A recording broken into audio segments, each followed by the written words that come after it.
మన మిత్రులు బాలకృష్ణ గారి కెరీర్లో ఒక సక్సెస్ఫుల్ కాంబినేషన్గా పేరు పడిన ఒక నలుగురు దర్శకుల గురించి మాట్లాడినప్పుడు నాగార్జున గురించి కూడా చెప్పండి అన్నది. బాలకృష్ణ గారిదన్నా మేము పుట్టక ముందు నుంచి ఆయన కెరీర్ ఒక రేంజ్కి వెళ్తే, ఇక్కడ నాగార్జున గారి కెరీర్ అయితే మా కళ్ళ ముందే ఎదుగుతూ ఒక తారాస్థాయికి చేరి అక్కడి నుంచి మళ్ళీ జారుడు క్రమంలో ఉంది. ఆయనది 86లో విక్రమ్ అనే సినిమా, జాకీ ష్రాఫ్ హీరో అనుకుంటా, దాని రీమేక్. మేము పిడుగురాళ్ళలో ఉన్నప్పుడు అక్కినేని నాగేశ్వరరావు గారి అభిమానులైనటువంటి ఆ నీలిమ బార్ అండ్ రెస్టారెంట్ పిడుగురాళ్ళలో ఇప్పటికీ ఉన్నట్టుంది. వాళ్ళ అబ్బాయి చల్లా శ్రీనివాసరెడ్డి, మా క్లాస్మేట్, వారి ఫాదరు ఆ బార్ దగ్గర పనిచేసే కుర్రాళ్ళు, వీళ్ళందరూ కూడా నాగేశ్వరరావు గారి అభిమానులు కావడంతో నాగార్జున గారికి వారసత్వంగానే అభిమానిగా మారి ఆ విక్రమ్ స్టిల్ ఇలా తుపాకీ పెట్టి ఇలా ఉంటుంది. నాగార్జున ఇలా పెట్టేసి ఒక నోట్లో సిగరెట్టు, తలకి ఒక మఫ్లవర్ లాంటిది పెట్టేసుకొని అది పెయింట్ వేసాడు ఒక ఆయన. ఆ పెయింట్ వేసిన దాన్ని తీసుకెళ్ళి ఆ వెంకటేశ్వర మహల్ థియేటర్లో బుకింగ్ కౌంటర్ దగ్గర పెట్టారు. అలా విక్రమ్ సినిమా గురించి మాకు తొలిసారిగా ఆ చిన్నతనంలో తెలిసింది. ఆ సినిమా ఫ్లాపా హిట్ అనేది వాళ్ళే చెప్పుకోవాలి, కానీ అది సొంత బ్యానరు, నాగేశ్వరరావు గారి సొంత బ్యానర్ మీద కొడుకుని లాంచ్ చేసిన క్రమం. ఆ సంవత్సరంలో 3 సినిమాలు వచ్చినాయి నాగార్జున గారి. ఆ 3 నేను చూసా చిన్నప్పుడే. విక్రము, కెప్టెన్ నాగార్జున, అదేమో జగతి వాళ్ళు తీశారు, అరణ్యకాండ అయితే నవల కొమ్మనాపల్లి గణపతిరావు గారిది. అసలు అలాంటి డ్రై సబ్జెక్ట్ తీసుకోవడమే చేసిన తప్పు. అయితే నాగార్జున గారు ఆ చిన్న వయసులో వచ్చిన సినిమాలను ఒప్పుకోవడమే తప్పితే ఇంతగా వైవిధ్యంగా ఆలోచించాలనే ఒక ఇది కూడా ఉండదు. బట్ నవలగా సక్సెస్ అది. సినిమా మీద చాలా బోర్ కొట్టి మనల్ని హింసించినటువంటి సినిమాల్లో అదొకటి. అరణ్యకాండ తర్వాత మెల్లగా ఇంకా ఆయనకి సంకీర్తనలు, కలెక్టర్ గారి అబ్బాయి, ఇంకా కిరాయి దాదా, త్రిమూర్తుల్లో గెస్ట్ రోలు. అయితే వాటిలో ఏంటంటే కలెక్టర్ గారి అబ్బాయి కూడా మళ్ళీ యార్లగడ్డ వెంకట్ మన అక్కినేని నాగేశ్వరరావు వాళ్ళ ఓన్ బ్యానర్ మీద తీశారు. బి గోపాల్తో ఒక హిట్ సినిమా అనిపించింది. ఆ తర్వాత సంవత్సరంలో ఈ కిరాయి దాదా వచ్చింది. విఎంసి దొరస్వామిరాజు గారు తీశారు. అంటే నాగార్జున గారి కెరీర్లో ఆయన లక్ ఏంటంటే పెద్ద పెద్ద బ్యానర్లందరూ నాగార్జున గారితో సినిమాలు తీయడం. నాగేశ్వరరావు గారి మీద ఉన్న అభిమానం కావచ్చు, అభిమాన గణం తాలూకు కలెక్షన్స్ని రాబట్టగలిగిన ఓపెనింగ్ సత్తా కావచ్చు. దీంతో ఇంకా చెప్పాలంటే కొంతమంది విమర్శలు కూడా చేసేవాళ్ళు, ఏముందిలే నటన రాకపోయినా చాలు, ప్రొడ్యూసర్లు అదే పనిగా తీస్తూ ఉంటే వస్తాయి కదా అన్నట్టు. అప్పట్లో పీలగా కళ్ళు ప్రాణవంత కళల్లోకి వచ్చినట్టు నీరసంగా ఉండేవాళ్ళు. ఇప్పటికీ కూడా నాగార్జున గారు సాత్వికమైన నటనే తప్పితే ఆయన ఆగ్రహంలో కూడా నాకు నీరసంగా అనిపిస్తుంది. 86లో వస్తే ఆయన 87, 88 నాటికి పెద్ద బ్యానర్లన్నీ ఆయనతో ఒక సంవత్సరంలోనే సినిమాలు తీశారు. విజయ్ కావచ్చు, తర్వాత విక్కీ దాదా కావచ్చు. విక్కీ దాదా అయితే ఆయన స్నేహితుడిగా ఫ్యాన్గా ఉన్న డి శివప్రసాద్ రెడ్డి గారితో కామాక్షి ఆర్ట్ ఫిల్మ్స్ అనే ఒక బ్యానరు ఆయన కోసమే స్థాపించి ఆయనతోనే నేనున్నాను అనే ఒక సినిమా వరకు నడిచింది వాళ్ళ ప్రయాణం అభిమానిగా. ఆ క్రమంలోనే అశ్విని దత్ గారు ఆఖరి పోరాటం అని శ్రీదేవి గారి కాంబినేషన్లో పాపులర్ ఎండమూరి గారి నవల ఆఖరి పోరాటాన్ని తెర ముందుకు తీసుకొచ్చారు. సుహాసిని, శ్రీదేవి గారు, అమరీష్ పురి గారు, ఇంకా సత్యనారాయణ, జయంతి, ఒక గ్రాండ్ ఇయర్ సినిమాలకి పెట్టింది పేరైన వైజయంతి మూవీస్ ఈ సినిమాని తెర ముందుకు తీసుకొస్తే ప్రేక్షకులు బాగానే ఆదరించారు. ఆ తర్వాత ఆఖరి పోరాటం తర్వాత మళ్ళీ ఏ సినిమాలు చేయాలి ఏమిటి అన్నప్పుడు మురళీకృష్ణుడు భార్గవ ఆర్ట్స్ ప్రొడక్షన్స్ వాళ్ళు తీశారు, అన్నపూర్ణ వాళ్ళు ఇది తీశారు, విఎంసి వాళ్ళు అది తీశారు. అట్లా పెద్ద పెద్ద బ్యానర్లు. జానకిరాముడు శివ తర్వాత అనుకుంటా, లేదంటే ముందు, మరి గుర్తులేదు సరిగ్గా, యువచిత్ర వాళ్ళు తీశారు. ఆ క్రమంలో ఆయనకు వచ్చినటువంటి ఒక సినిమా శివ కూడా మళ్ళీ ఓన్ బ్యానర్ మీద. మనం కెరీర్ మొత్తం చూస్తే నాగార్జున గారి సక్సెస్ అంతా ఎక్కడుందయ్యా అంటే కొత్త డైరెక్టర్ని ప్రోత్సహించడంతో పాటుగా ఆయన సొంత బ్యానర్ మీదే ఆయన ఎక్కువగా సినిమాలు తీయటం, సక్సెస్ సాధించడం అనేది జరిగిందనమాట. అలా శివ మనకి అగ్ని రాఘవేంద్రరావు గారి ఓన్ ప్రొడక్షన్, అది కేఎస్ ప్రకాష్ తీశాడు సౌభాగ్య ప్రొడక్షన్స్ మీద, వాళ్ళ తమ్ముడు. అగ్ని, దానికి ముందు గీతాంజలి. శివ గీతాంజలితో ఏంటంటే అప్పటి యువత అనేవాళ్ళు తమను తాను ఐడెంటిఫై చేసుకోవడానికి, తాము అభిమానించే హీరో యూత్ హీరో అని చెప్పుకోవడానికి ఒక ఛాన్స్ దొరికింది. శివ ఒకటి, చైన్ బ్యాచ్, ప్రేమికుడుగా గీతాంజలి. ఈ 2 సినిమాలు నాగార్జున కెరీర్ని 10 ఏళ్ళు ముందుకు దోశాయి. 10 ఏళ్ళు ఒక మాస్ హీరోకి ఒక సినిమా హిట్ పడితే 10 ఏళ్ళు లాంగ్ రన్ వచ్చేటంత స్టామినా కలుగుతుంది అని చెప్పేసి కృష్ణ గారు ఎప్పుడూ చెప్తూ ఉండేవాళ్ళు.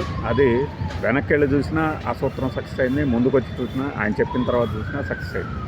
అలా శివ గీతాంజలితో తన స్థానం పదిలపరుచుకున్నాడు. దానికి అన్నింటికన్నా ముందు 86, 87, 88 మధ్యలో వచ్చిన మజ్ను అనే సినిమా యూత్లో, అంటే ఇప్పుడు వాళ్ళ నాన్నకి దేవదాసు ఎట్లాంటి ఇమేజో నాగార్జున గారికి మజ్ను ఇమేజ్ ఒకటి. మంచి పాటలు, లక్ష్మీకాంత్ ప్యారలాల్ గారు తెలుగుకి తీసుకొచ్చిన ఘనత దాసరి గారికి అప్పుడు దక్కింది. ఇలా సాగుతున్న కెరీర్లో శివ గీతాంజలి తర్వాత ఆయనకి కొన్ని ఫ్లాపులు, కొన్ని హిట్లు మధ్య ప్రయాణం సాగుతూ 100 సినిమాలు. ఆ 100 సినిమాల్లో ఆయన ఎదుర్కొన్నటువంటి ఒడిదుడుకులు చెప్పుకుంటూ పోతే ఒక గంట సరిపోదు. మనం చాలా తక్కువ టైంలోనే వాటన్నింటినీ కవర్ చేసే ప్రయత్నం కాదు చేశాం.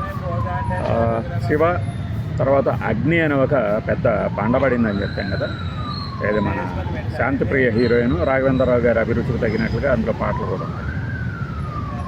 తర్వాత ప్రేమ యుద్ధం, నేటి సిద్ధార్థ, ఇద్దరే ఇవన్నీ వస్తున్నాయి పోతున్నాయి, ఫెయిల్ అవుతున్నాయి. మధ్యలో నిర్ణయం వచ్చి అలరించింది ప్రియదర్శన్తో.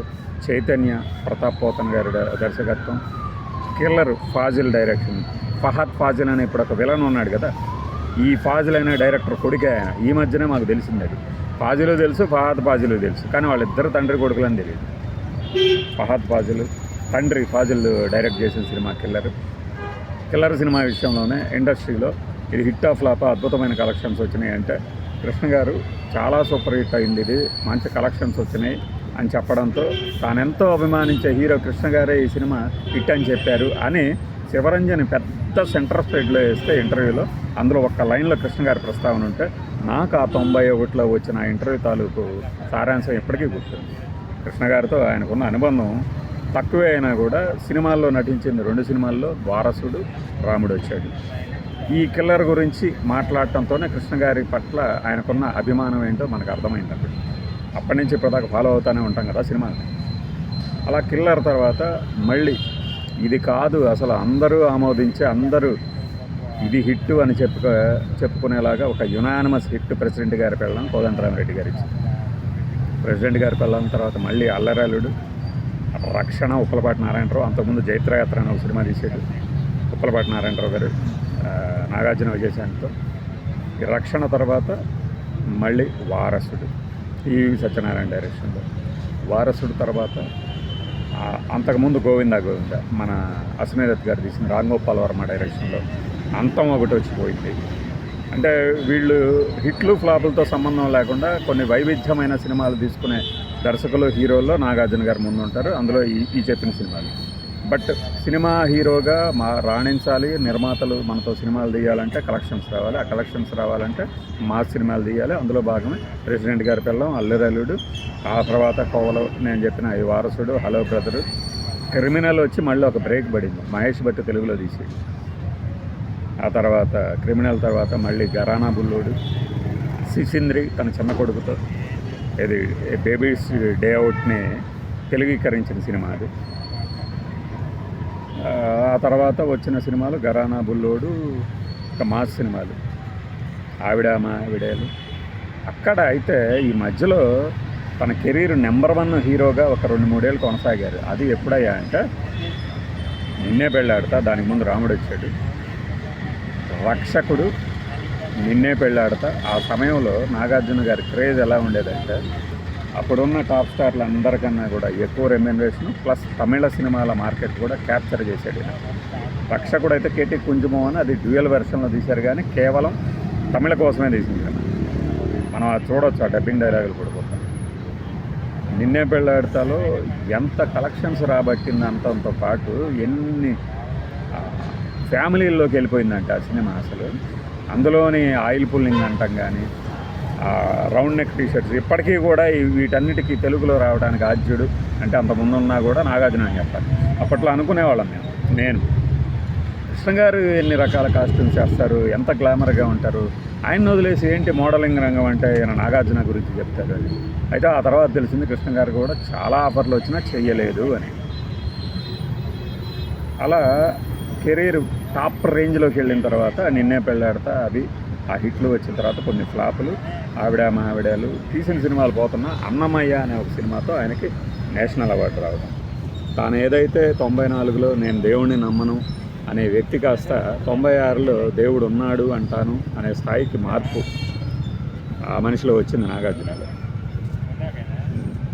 అన్నమయ్య తర్వాత శ్రీరామదాసు చేసిన మధ్యలో ఈ శివమణి, మాస్, సంతోషం, మన్మధుడు ఈ 4 సినిమాలు మళ్ళీ ఆయన సీనియర్ హీరోలుగా 50 ఏళ్ళు దగ్గర పడిన హీరోల్లో 50 ఏళ్ళు దాటిన హీరోల్లో ఒక నెంబర్ 1 స్థానాన్ని ఆక్రమించారు. ప్రతి శుక్రవారం నెంబర్ 1 స్థానం మారుతుందనే భ్రమ, కానీ నాగార్జున గారి సినిమాలు తిరిగి కలెక్షన్ సాధిస్తాయని చెప్పడానికి ఆ 4 సినిమాలు ఉదాహరణ. సంతోషం, శివమణి, మన్మధుడు, మాస్, ఇంకా తర్వాత సూపరు ఇవి కూడా వచ్చినాయి. గ్రీకు వీరుళ్ళు, మాసు, బాసు, కేడి, భాయి, ఇంకోటి ఏదో ఉంది శివప్రసాద్ రెడ్డి, ఇంకో అతను తీశారు ఢమరకం. ఇలా తీస్తున్న క్రమంలోనే మెల్లగా జారుకోవడం ప్రారంభమైంది. మధ్యలో నేను చెప్పడం మర్చిపోయా, నువ్వు వస్తావని ఒక బ్లాక్ బస్టర్ సినిమా, నిన్నే ప్రేమిస్తానే ఒక సినిమా. ఈ సినిమాల మధ్యలో ఏంటంటే ఇక యూత్ హీరోలు వచ్చేసారు కదా, కొత్తతనం వాళ్ళు. మహేష్ బాబు, తరుణ్, ఉదయ్ కిరణ్, జూనియర్ ఎన్టీఆర్, ప్రభాస్, వీళ్ళ ధాటికి వీళ్ళ ప్రాభవం మెల్లగా తగ్గిపోతున్న తరుణంలో చివరిలో మనం అనే ఒక సినిమా ఓన్ బ్యానర్ మీద వాళ్ళ హీరోలు అందరూ కలిసి చేశారు. నాగేశ్వరరావు గారి మనవాళ్ళు ఆయన. ఆ మనం తర్వాత సోగ్గాడే, చిన్ననాయన, బంగారు రాజు. ఈ మధ్యలో వచ్చినాయన్నీ ఫ్లాప్లు చెప్పుకోవాలి. మీ పేర్లు గుర్తుంటే వైల్డ్ డాగులు, ఇంకా ఏదో గగనాలు, ఆకాశ వీధులు, ఇవి చాలా సినిమాలు ఉన్నాయి. బట్ ఏంటంటే ఇవన్నీ చూసిన తర్వాత నేను చెప్పే మాటతో మీరు అంగీకరిస్తారు. ఆయన సక్సెస్ సొంత బ్యానర్లోనే ఉంది. రిస్క్ తీసుకునేది సొంత బ్యానర్ మీద మాత్రమే, వేరే నిర్మాతల మీద ఎందుకు చేయాలి అనడం. ఆయన సక్సెస్ కాంబో అంటూ ఎవరూ లేరు. ఒక 2 హిట్లు ఇచ్చిన తర్వాత ఫ్లాపులు, 2 ఫ్లాపులు ఇచ్చిన తర్వాత హిట్ ఇచ్చిన దర్శకులు కూడా ఉన్నారు. బట్ నవ్యత అనే పదానికి కాస్త కూస్తో పెద్దపీట వేసేవాళ్ళు మన సూపర్ స్టార్ గారి తర్వాత ఈయనే అని చెప్తారు. సూపర్ స్టార్ గారి అన్ని మాస్ సినిమాల్లాగా ఉన్నా కూడా చేసిన క్యారెక్టర్ను ఒకసారి లెక్క పెట్టామనుకోండి, అసలు ఇలా ఎలా చేయగలిగాడు అనిపిస్తుంది. పంచ కడతాడు, జేమ్స్ బాండ్ అంటాడు, కౌబాయ్ అంటాడు, ఫ్యామిలీ డ్రామాలు ఉంటాయి, సస్పెన్స్ ఉంటాయి. ఈయన ట్రై చేసిన జోనర్లో నా ఊపిరితో నేను ఇక క్యారెక్టర్ ఆర్టిస్ట్గా కూడా చేయగలను అని ప్రూవ్ చేసుకుంటాను. అదే ఇప్పుడు కూలీ కానీ కుబేరాలా కానీ కాస్త నెగిటివ్ షేడ్స్ ఉన్న క్యారెక్టర్లు విలన్గా చేసింది. ఈ మార్పు ప్రేక్షకులు అంగీకరించలేకపోయారు. రాబోయే కాలంలో ఏం జరుగుతుంది, ఆయన ఎలాంటి సినిమాలు తీస్తాడు, ఆ 100వ సినిమా ఎలా ఉంటుంది, 100 అనే ఒక నెంబరు తెలియని ప్రెజర్ పెంచుతుంది. దాన్ని పక్కన పెట్టేసి చేస్తేనే ఆయనకున్న ఇమేజ్ ప్రకారం ఒక మంచి సినిమా వస్తుంది. నాకు ఎప్పటి నుంచో చెప్పేది ఏంటంటే బ్రో డాడీ అనే మోహన్ లాల్ చేసిన సినిమా ఉంది, పృథ్వీరాజ్ సుకుమార్తో. ఆ సినిమా చూడండి.